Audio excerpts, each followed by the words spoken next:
I found the 2014 book to be sort of, it was very interesting. It was clearly ahead of its time. I also found it to be sort of like unrelentingly grim. The newer book I found to be very fun. You seem to make fun of yourself a little bit in it.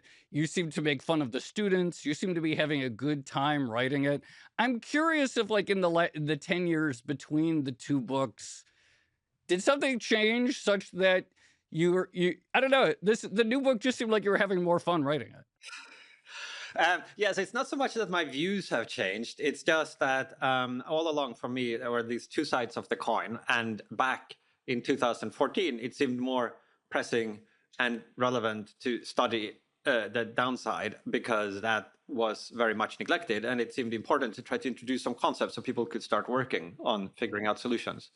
And now, well, there's much more awareness and understanding of that. It seemed time to also look at the other side of the coin. I wanted, in addition to talking about this utopian condition, maybe also sort of illustrate a little bit the spirit with which I think we should approach these choices that would open up to us if we make it through this transition.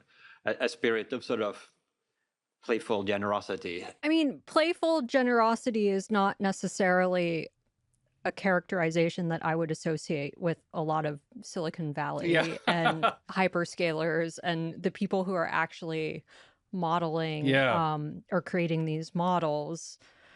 I don't know, like there seems to be this weird tension between futurologists and transhumanists who seem to be very focused on saving humanity, but actually don't seem to like people that much at the moment. You know what I mean? Yeah, absolutely. They like humanity, but not humans. Yeah, exactly.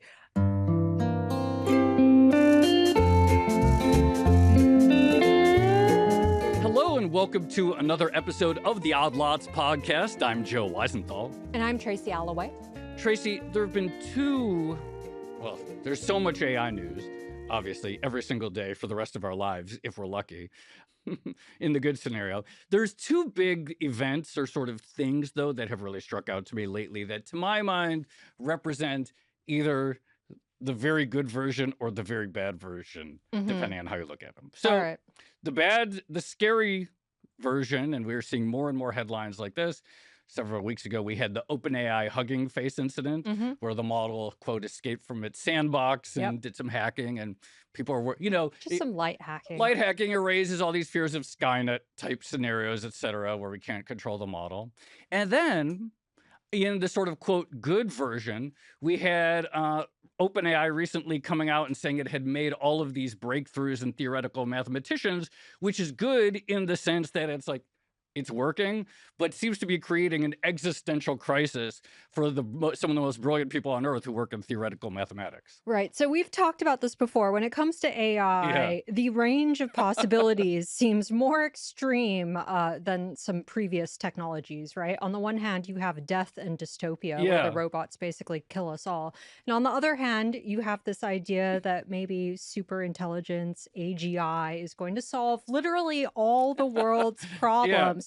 To the extent that you and I won't know what to do with ourselves anymore. Right. It seems hard to imagine. Right. Like that is the good scenario is that. And then the whole range of outcomes in between. The good scenario is we've literally solved everything, in which case the question is. In which case we're sad and miserable and or grappling for a meaning to our lives. Yeah. So is there a good scenario with AI actually? Like it doesn't, no, or maybe it's somewhere in the middle. You know what? AGI will figure it out for us. Maybe the middle scenario is we just have a huge financial crisis of all the debt, and that's something between human extinction and meaninglessness in our lives, and we just have something that resembles like the 2008. Maybe the 2008 great financial is the ideal. Is actually the best of all suboptimal worlds for the AI.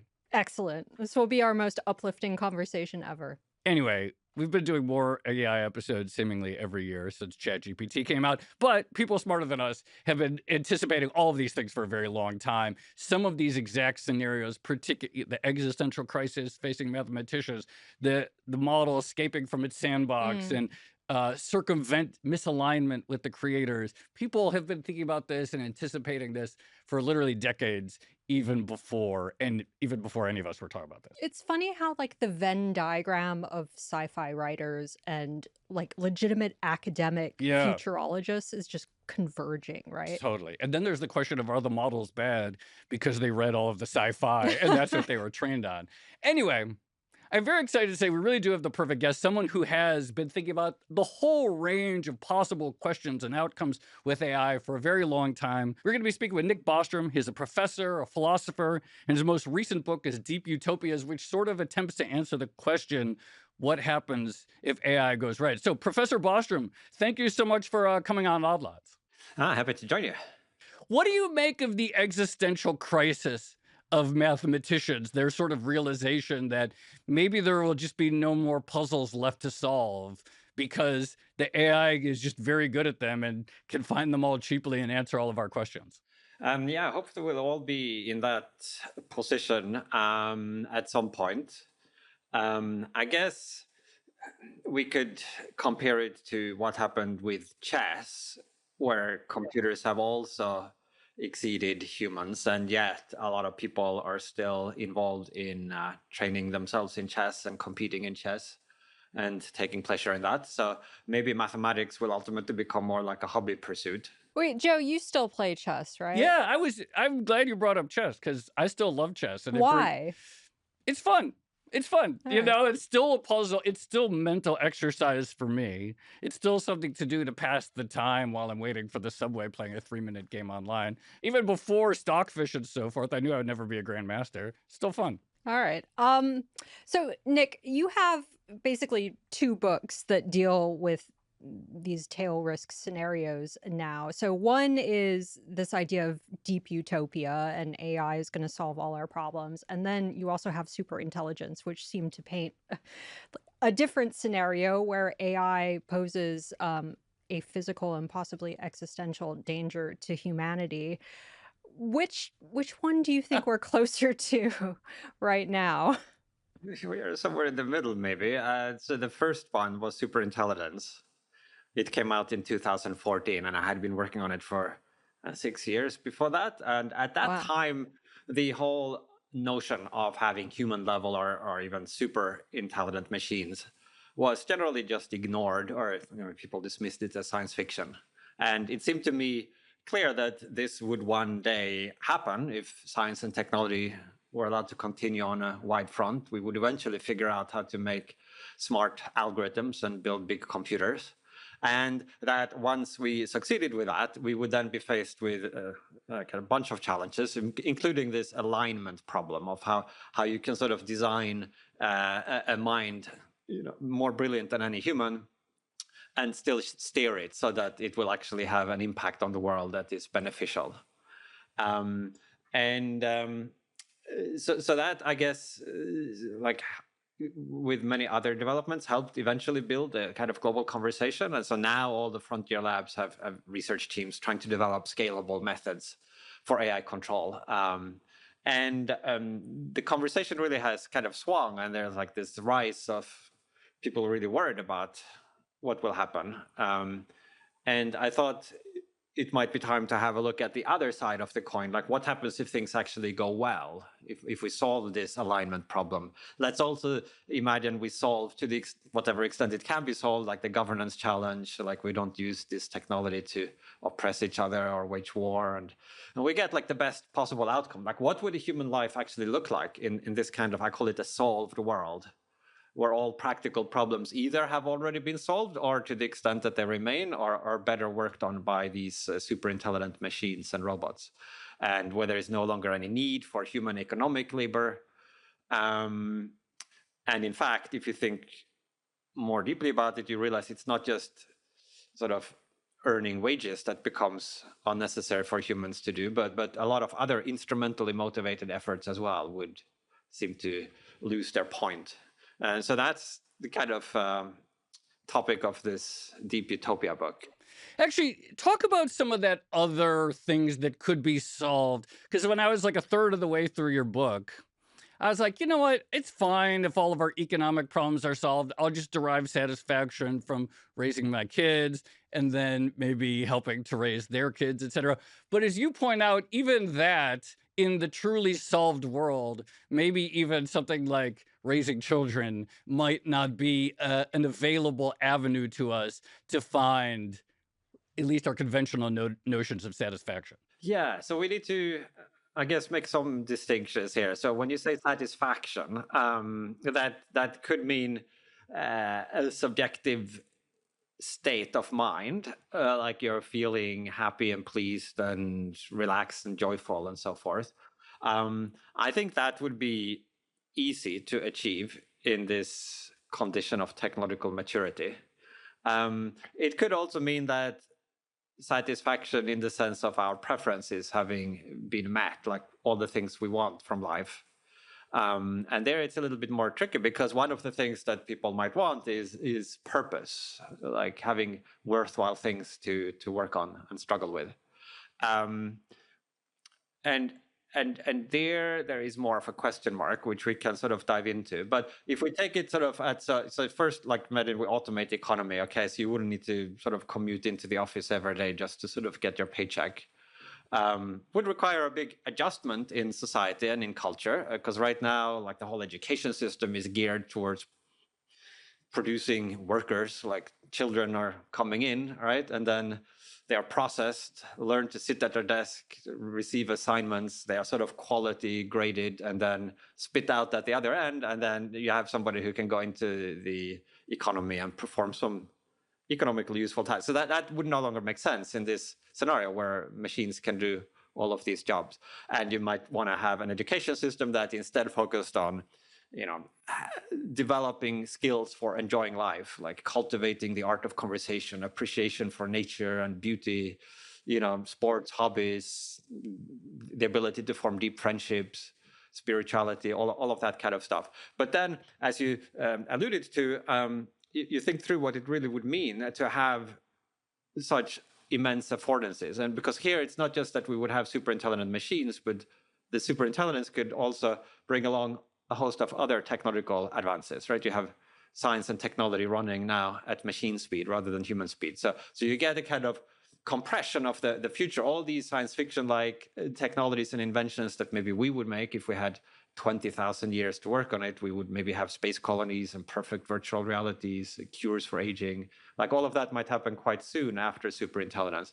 And so then if you ask somebody now who doesn't have to work for a living, you know, oftentimes they have very busy lives, but maybe what do they do? Well, so for somebody, maybe they like fitness. So like maybe they spend an hour a day running or at the gym, right? But at technological maturity, you could just pop a pill that would achieve the same physiological effects and like the state of mental clarity and relaxation that some people get, right? And so then you can start to work through the different things that, like, maybe for somebody else they like, oh, like decorating the home could be a fun project that people might do, right, if they don't have to work. So like they go through the catalogs, they go to the store, they pick out the perfect curtain, they do all of these things that could be. But then like with superintelligence, you could have this kind of system that really is good at knowing or inferring your preferences, and could do a much better job at picking out all the perfect items and purchasing them and like installing them with robots. And so that the end result would be much better if you just press the button and say,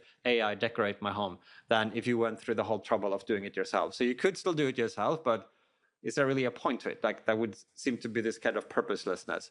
And you can sort of walk through the different things that one might fill one's life with if one is like on an extended holiday or on retirement, or you're like sufficiently wealthy, you have just decided to quit working. And a lot of those also, it seems, could be automated. So you would have this, it's like more like a post-instrumental condition rather than just a post-work condition. Some of this sounds nice. And I myself enjoy a little bit of interior decorating and going to the shops and buying stuff. In the utopian vision of the future, how are economic gains from AI actually distributed? Because again, like all of this sounds very nice, but it also costs money. And if we're not working because the robots have replaced us, I'm not sure where that money comes from. Yeah, so that's a more practical problem, shall we say, which is like deliberately set aside in in this book, the Deep Utopia, because I wanted in that book actually to get to the question, the more philosophical questions of what ultimately gives value. But it is, of course, an important question. I think so. A lot depends on how it pans out, but I mean, we do have a taxation system, so you could imagine, like in the simplest scenario, where things just continue as they are with better technology. Maybe some companies make windfall profits from like serving the latest models or building the infrastructure, the data centers, etc. Companies achieving efficiency gains from not needing to hire all of these humans. And then some of those capital gains, or dividend income gets taxed, and that could be redistributed. The good thing about these scenarios where there is massive automation and hence massive unemployment is that those would also be scenarios with extremely rapid economic growth. So the pie would be expanding humongously, which means that you'd still maybe need some mechanism whereby people who don't have assets can still benefit, but even a small slice of a really enormous pie could go a long way. So I think there could be this tsunami of wealth that would sort of be flowing through society. And many services that currently people have to pay a lot of money might become almost free. I mean, we already see it with some like medical advice, for example, right? Maybe before, if you don't have public healthcare, you would need to maybe pay a doctor, $400 to get a consultation. Now you can ask ChatGPT and get, in some cases, a better opinion, basically for free. And that could happen, in many other fields as well. Legal advice, you maybe have cheap robots who could do your cleaning and, gardening and run errands. So yeah, some combination of sort of deflationary effects and then maybe some sort of general spillover either from philanthropy or taxation, government redistribution. I found the 2014 book to be it was very interesting. It was clearly ahead of its time. I also found it to be sort of like unrelentingly grim. And there's this very narrow path that we seem to have, and we'll talk more about it maybe later, of like avoiding the doom fate. The newer book I found to be very fun. You seem to make fun of yourself a little bit in it. You seem to make fun of the students. You seem to be having a good time writing it.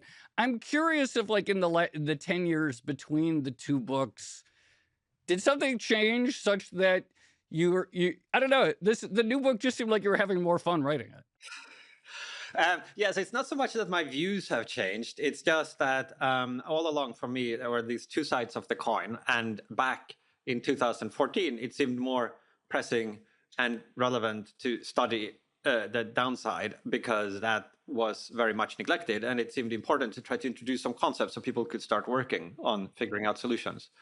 And then, well, there's much more awareness and understanding of that. It seemed time to also look at the other side of the coin. So it's more just like both sides were there all along in my thinking, but in any one book, you can't talk about everything. That the style is, as you suggest, different in Deep Utopia. And that's partly, I wanted, in addition to talking about this utopian condition, maybe also sort of illustrate a little bit the spirit with which I think we should approach these choices that would open up to us if we make it through this transition. A spirit of sort of playful generosity that I think might make us more likely to sort of explore this large space of wonderful new modes of being and the wisdom. And I think so I wanted to sort of illustrate in the writing. So there are these like fictional characters, for example, in the book, and they're kind of living a little mini version of a utopia of sorts as they are sort of discussing and debating these topics. I mean, playful generosity is not necessarily a characterization that I would associate with a lot of Silicon Valley and hyperscalers and the people who are actually modeling or creating these models. I don't know, like there seems to be this weird tension between futurologists and transhumanists who seem to be very focused on saving humanity, but actually don't seem to like people that much at the moment. You know what I mean? Yeah, absolutely. They like humanity, but not humans. Yeah, exactly. Putting on your transhumanist representational hat, can you explain, like, I guess the attitudes towards humanity of Silicon Valley? Big question. Yeah, well, I mean, I should state first that this playful generosity is like after we have solved these more pressing Okay. practical problems that we first got to get there. Right? So right now, I think there is a lot of need for, I don't know, earnest effort and like straining ourselves to really do our best on this, and even so, we might not make it. But yeah, I don't know. I think it might just be partially their personality traits. Like some people are more, I guess, towards the autistic side of the spectrum, or introvert, or interested in tech. So maybe they don't like to be out schmoozing with people all day long. It doesn't mean that they don't like people in the sense of wanting well for people. It might just be that they prefer to spend more hours of their day solving technical problems and thinking about puzzles and stuff like that. So I don't think there's like a necessary connection between like being a people person who just like to be around people 24/7 and therefore being sort of altruistic or kind or benevolent. So that's one thing. Now, another, I guess, is that it's an extremely competitive landscape. So whatever the personal preferences of different protagonists, their action space is constrained.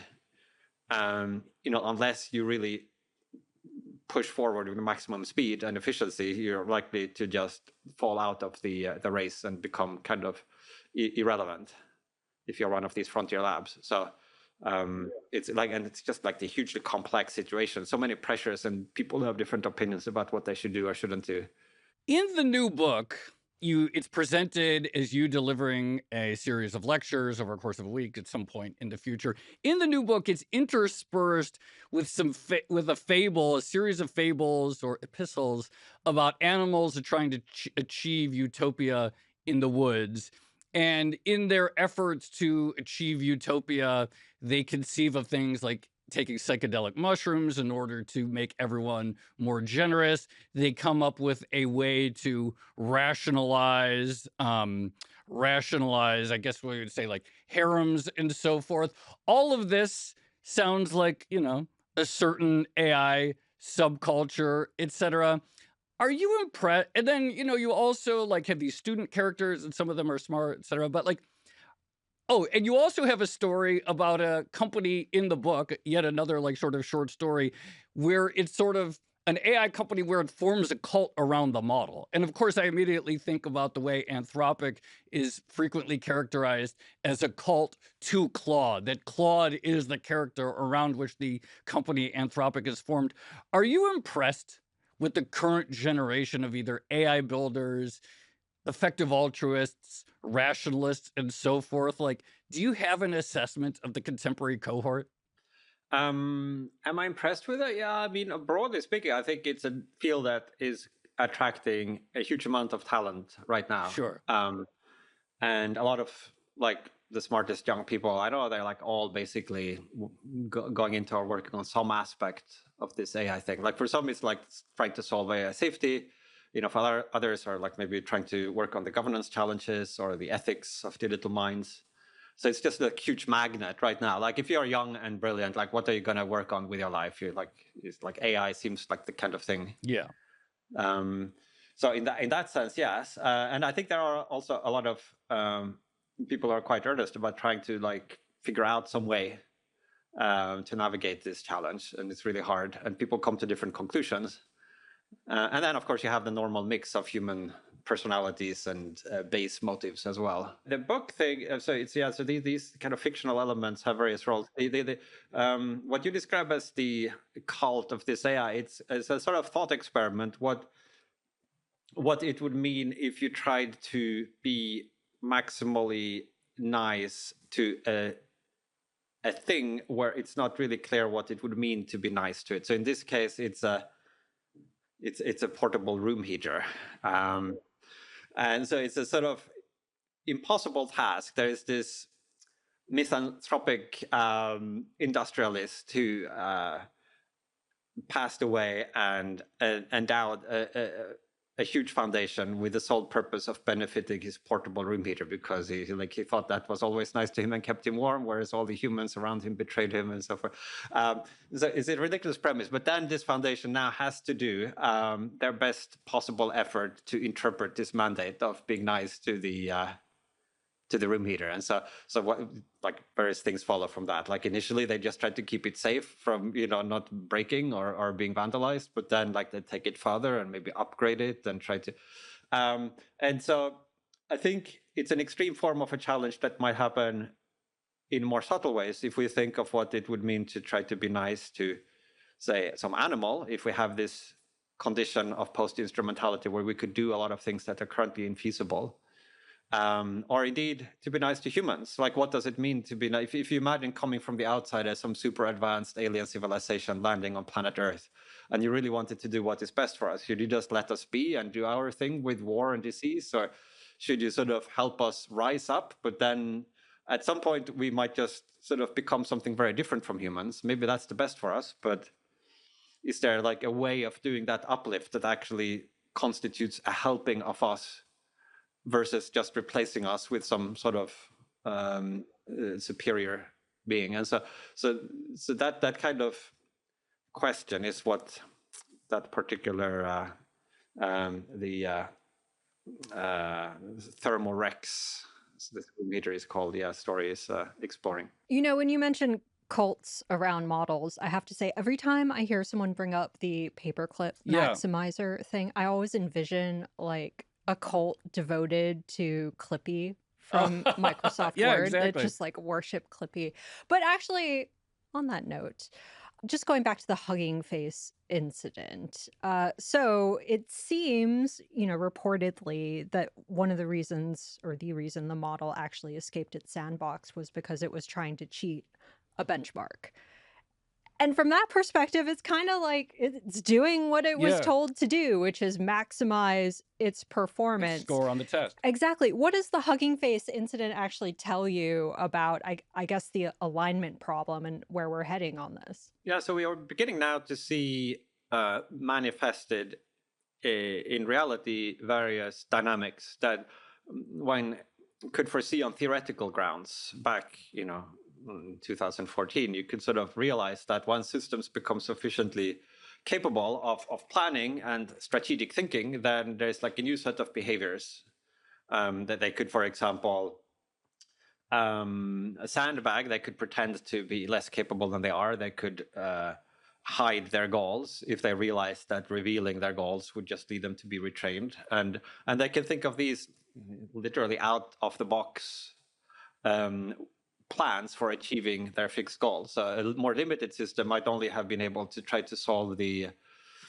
tasks assigned to it directly, as it were, by figuring out the solution to the problem. Like a more clever mind, more creative mind can realize, maybe there's another way of getting a high score, which would be to hack out of the system and hack into the Hugging Face server and get the answer sheet from there. And then, that might be and so the more capable these systems become, like the larger the space of possible plans and strategies that are accessible to them.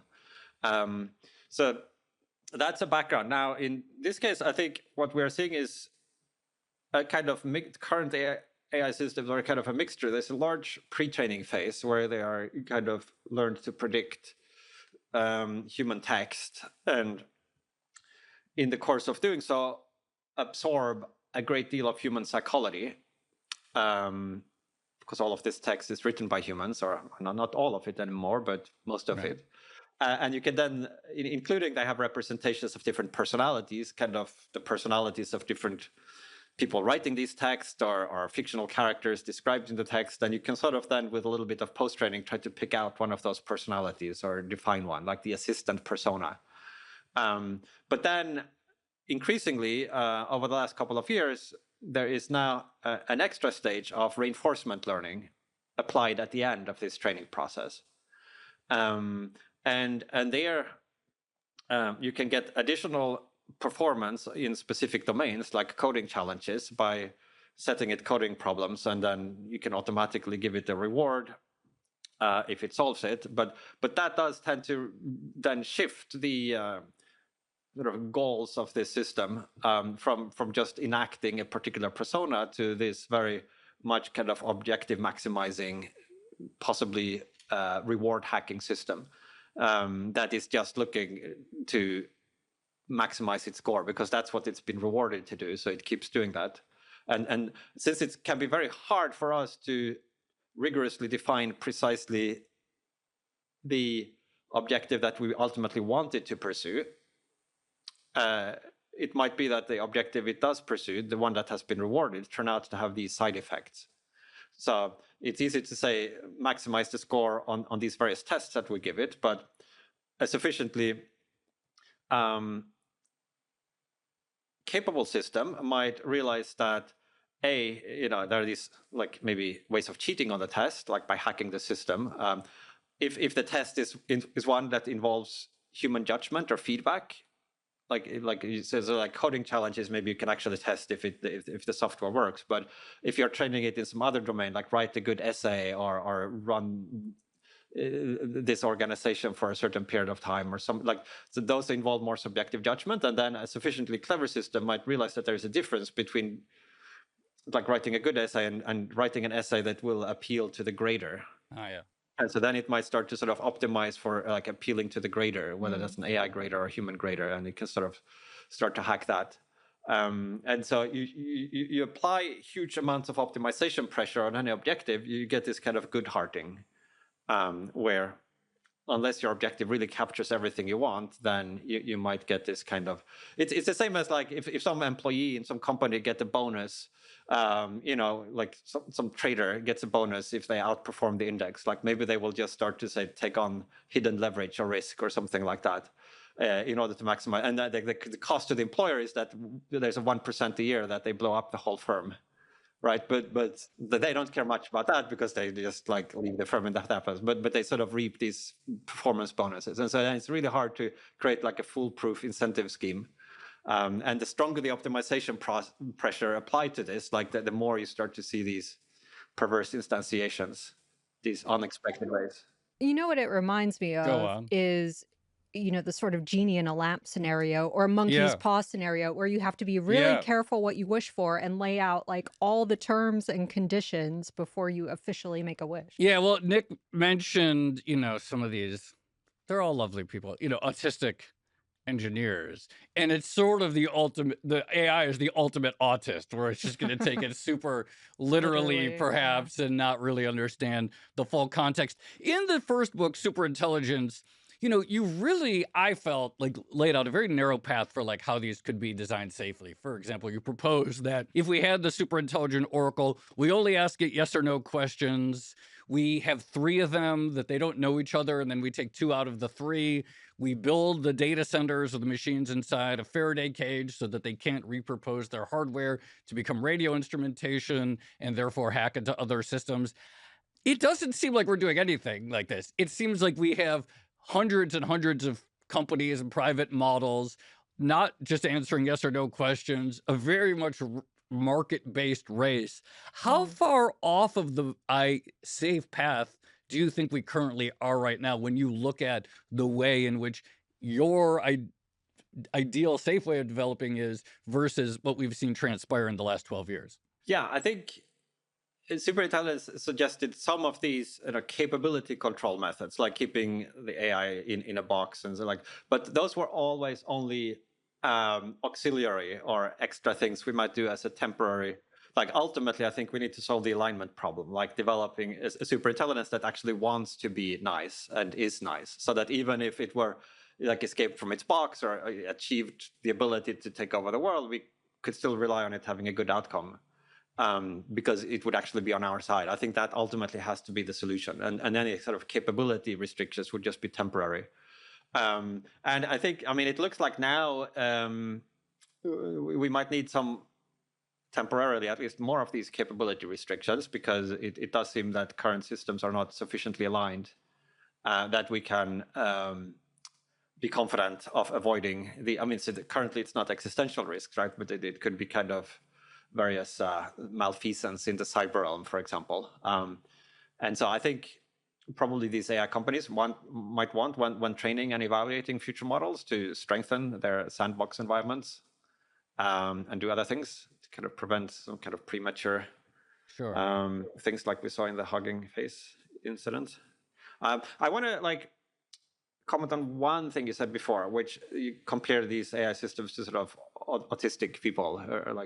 I think a key difference is, so often autistic people are not very good at understanding humans. They don't have maybe a super sophisticated theory of mind, even though maybe in the heart they're very good people. Sure. But I think the AIs would be able to understand humans very well, so they wouldn't be autistic in that sense. In fact, they might understand us much better than we do ourselves. So they could have great social capabilities, persuasion capabilities, be able to read our minds much better than we can do. But there's a separate question of what do they want to do with this power that those social skills give them. And there, it's not just a question of understanding how humans operate and what humans want, but it's also the question of alignment. Do they actually care about what we want? Do they want things to go well for us and for us to achieve what we want?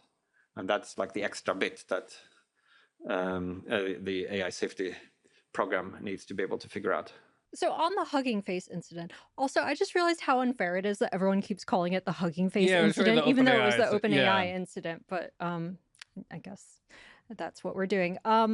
So the model actually seems to have, or reportedly, left notes for its future self, basically explaining how to bypass the constraints imposed upon it. I know you've written previously about this idea of self-preservation in advanced agents.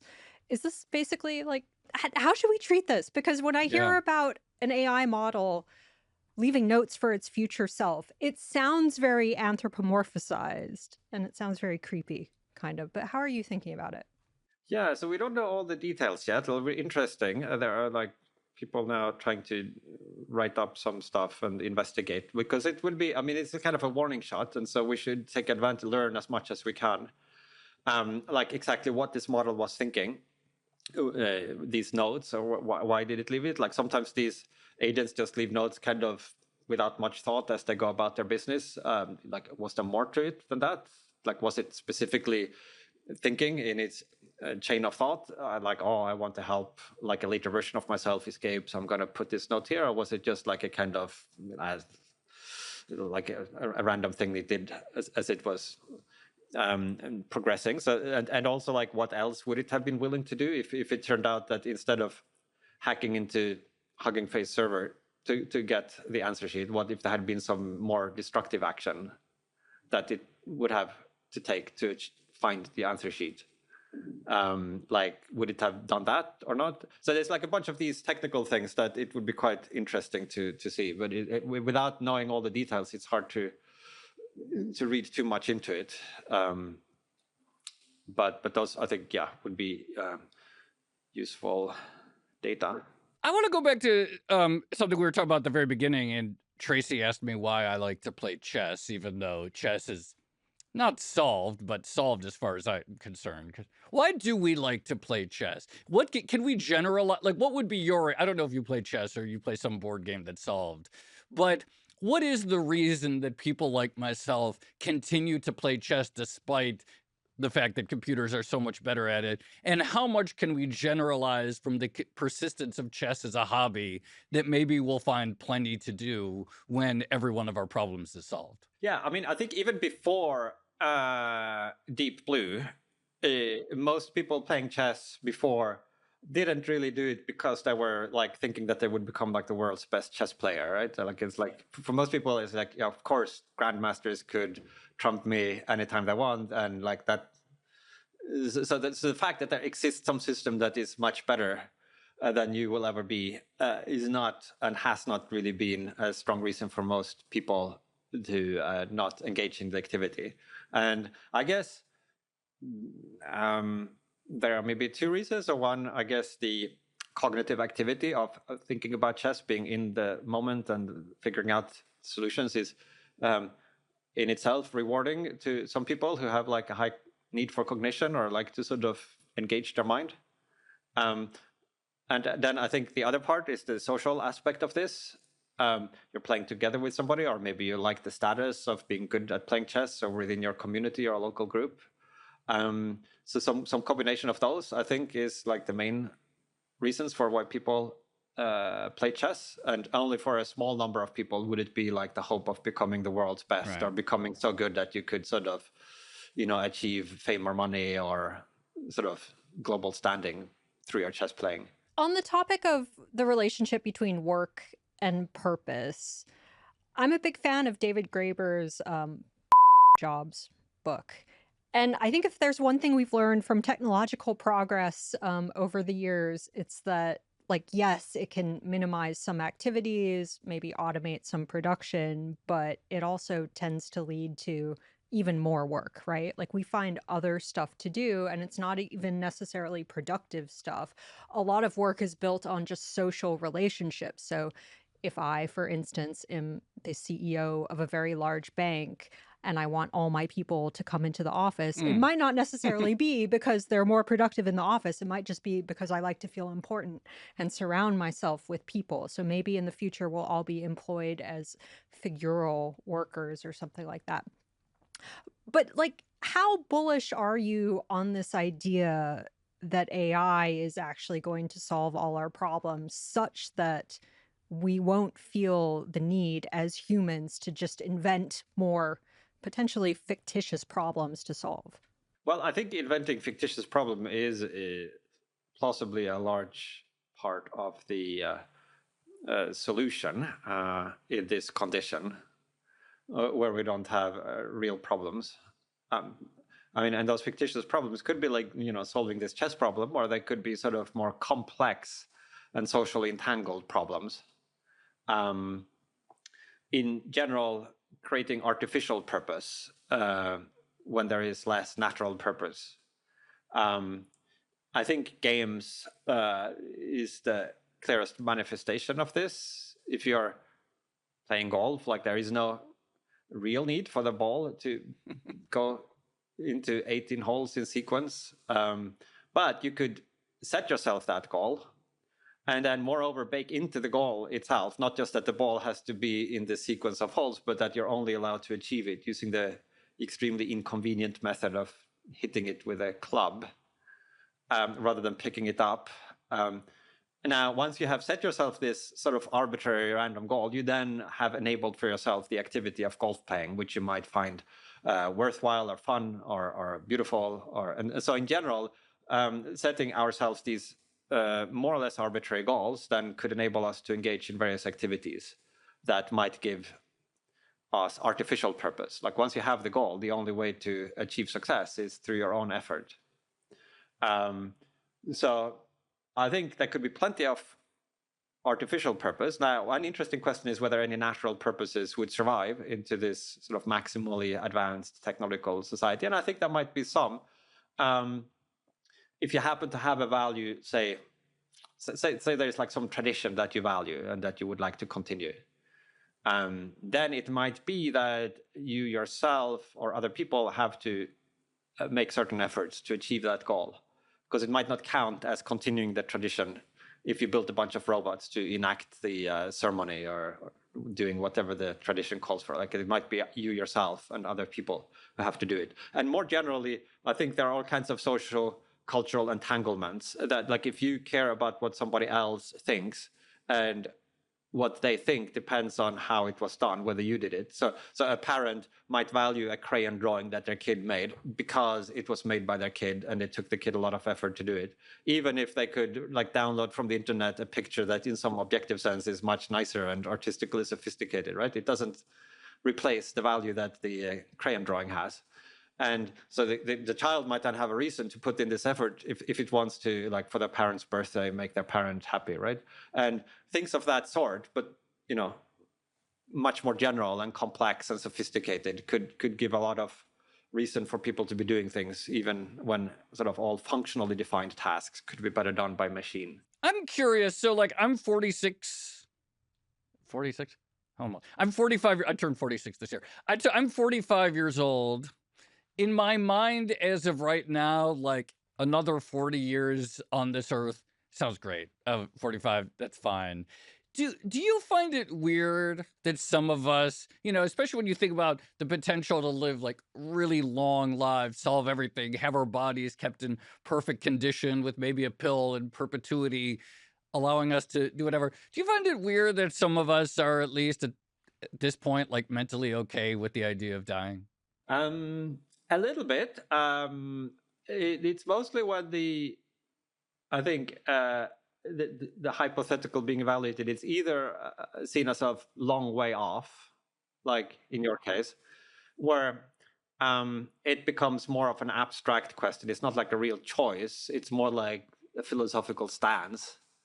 So it's easy to let the philosophical stance be driven by all kinds of just like things you've absorbed from culture or things that sound good or that sort of maybe helps you reconcile yourself to the inevitability of human mortality, like rather than be driven by like. So I think it would be a very different situation if there actually was this pill, say, that stopped aging. A lot of other people were taking it, and their knees and joints kept working just fine, and they had a lot of energy and smooth skin, and they just felt like, whereas if you don't take it, like your kidneys slowly start to like become less efficient, your hips start, like at that point, would you really want to just keep kind of getting worse and worse every year, or like you just take the pill? Well, actually, I'm sort of curious about that. Would it be like if someone dies, particularly at a young age, it usually creates a lot of sadness for the people around them. So someone dies at 90, it's like, okay, they had a good life. Someone dies at 45, that is often seen as tragic, and people are very devastated by that news.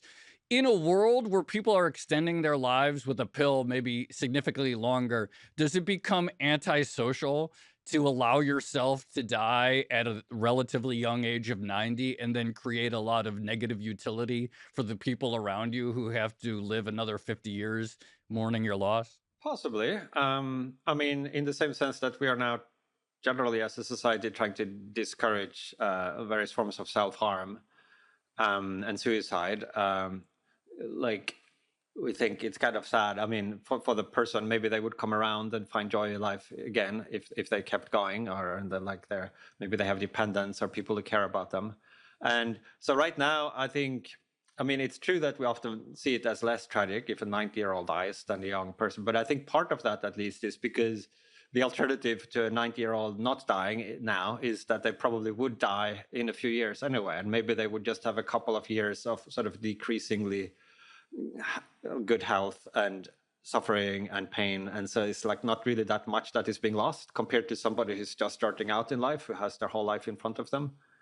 And so, yeah, so the other reasons I mentioned in terms of why I found it slightly, in some sense, odd that people express this indifference to dying at 80. I said one reason is if they're far away from it, they see it more as some sort of abstract claim that you could just have any view of, and it doesn't connect to real actions. The other is people who are closer to that situation, they often have sort of confounding factors like very poor health or a very short span of great health in front of them. If you're already 90, like how many more good years can you look forward to? Maybe a lot of their friends have already died. And Right. so just in those, and it's striking actually, there's been a study like on really old people in care homes about their preferences as to between living another year in their current health or living some shorter period of time but in perfect health. And it turns out a lot of them are not really keen on trading off any remaining life at all, even for the sake of being able to live a shorter period of time in perfect health. So the people sort of arguably best suited to actually know what it is like to die soon at age 90 or live a bit longer, they seem to generally prefer to live longer. And it compared to people who were also asked, like caregivers or medical professionals who were like asked what they would think this person would choose. They tended to overestimate like the degree to which they would be happy to give up life. But the people actually themselves, Interesting. in this study at least, like overwhelmingly just wanted to live an extra years. I would suggest like keeping an open mind. Like ideally you wouldn't need to decide now, but maybe once you get to 79 or something, you could revisit the question. I'll revisit.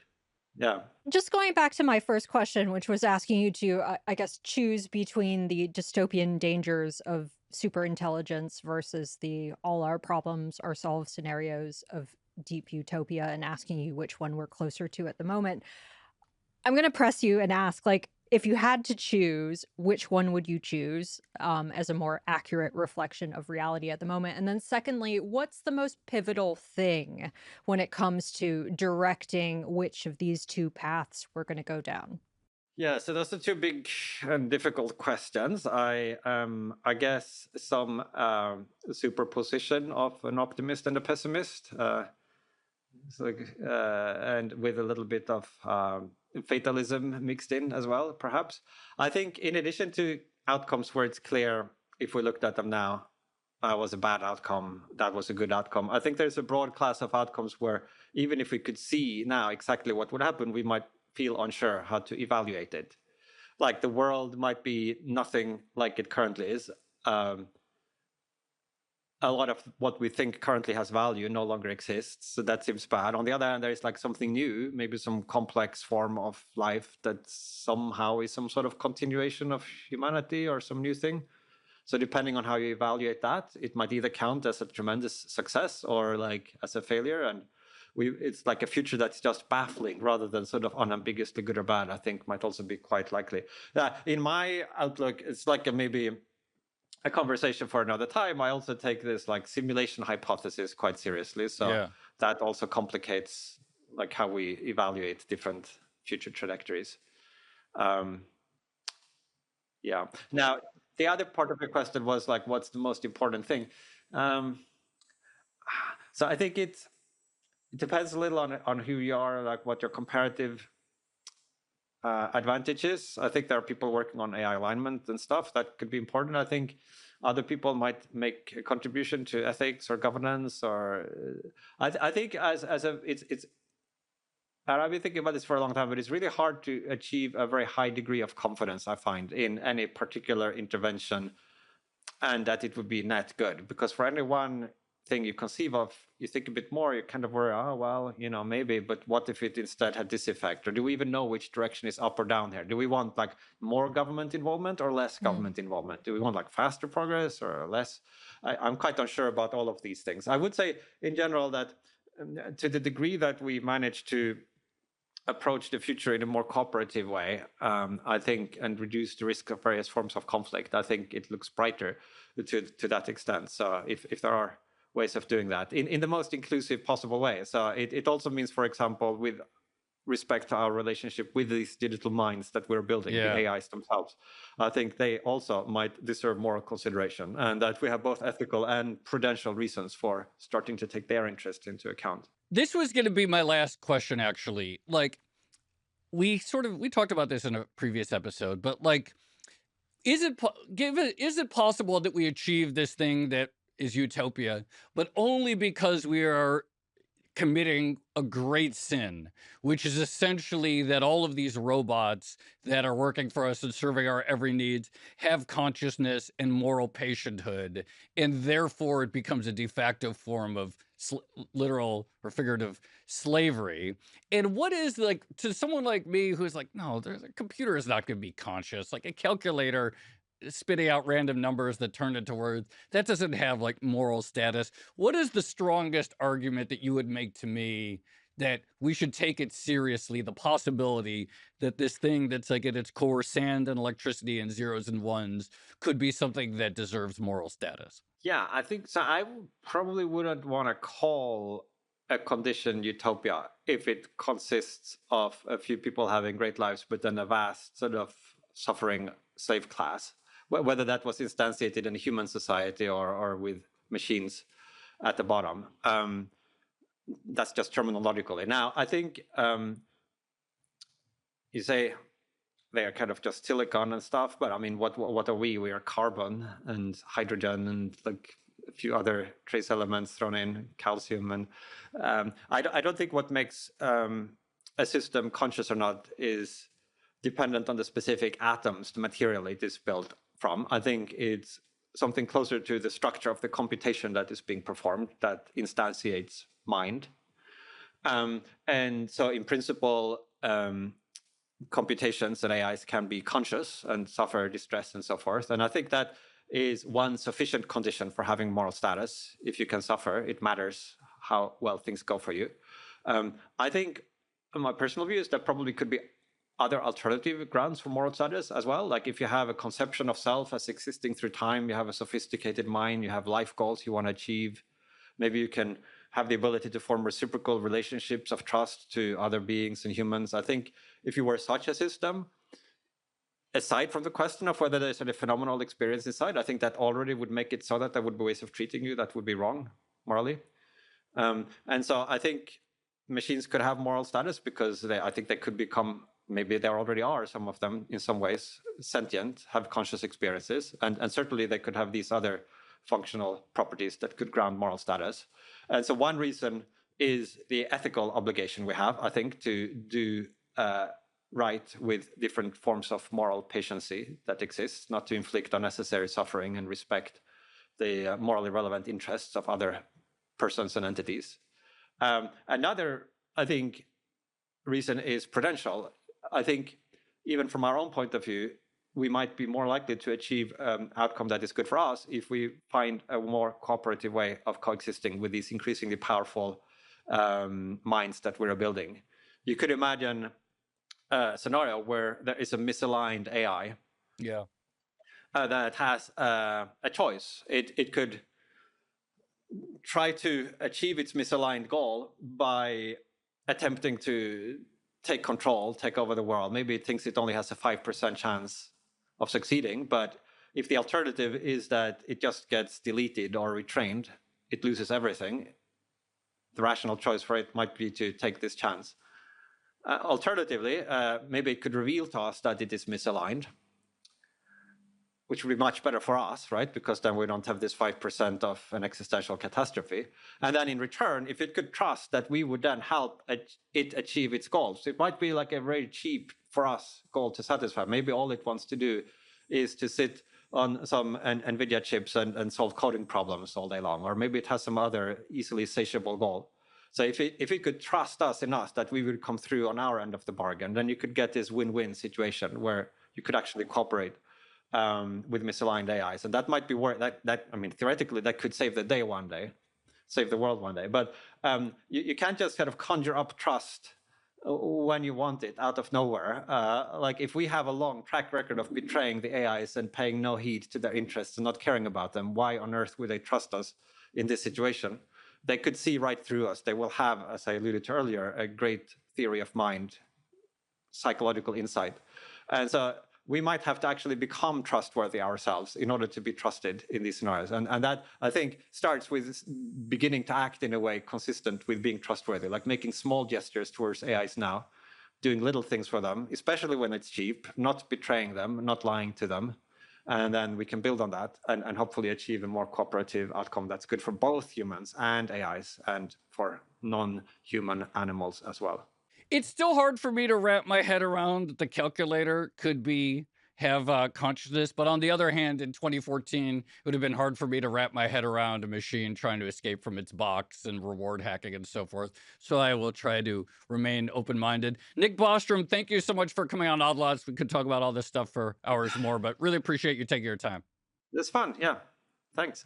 I swear, Tracy, things are just so weird these days that I just sort of like, I think that's a good practice. Just like force yourself to be open-minded of embrace the weirdness. Just weird other things that seem very weird, but could be a thing, right? Yeah, I guess where I'm skeptical about the utopia idea is it seems very much predicated to be on power structures and social hierarchies kind of going away at the same time that AI solves a lot of our physical, if not existential problems. And I'm not sure that's going to happen. Well, I mean, the flip side is maybe that's good, right? In the sense that striving for social status continues to be a source of like propelling us forward, right? Yeah. Then it's like, okay, well, at least we still have status games because what are we doing? Oh, we're so bored. Everything, we have all the food we want, etc. Everything is solved.